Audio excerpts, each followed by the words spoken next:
Episode 2 of my debunking series, and today the one I would like to debunk and demyth and discuss is that pressing your seams open isn't always the best way of doing it. It's oddly niche and specific. Bear with me, I'll explain a little bit further. So here's your classic pressed open seam, and it does a good job because our bulk is spread. But one of the first challenges is that you have to finish both of your edges separately because we're spreading them open. Now, the other thing that I always notice is that when you're looking at this seam, you're looking straight down into your stitches.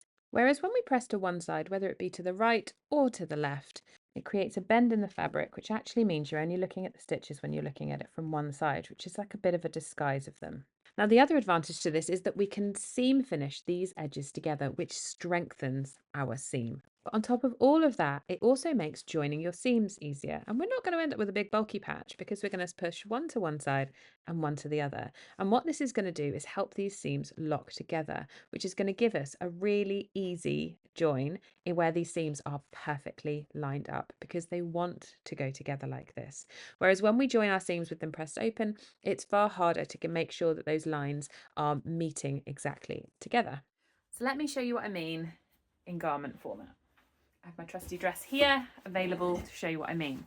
So we're envisaging a world where everybody is looking at us from the front. I know everybody sees us from a full 360, but when we look in the mirror, we're looking at the front. You get what I mean. When people are looking at us and they're looking at our seams from the front, with a seam that has been pressed together and to the front, the fabric is bending round and going in, which means you're not looking into the stitches at all.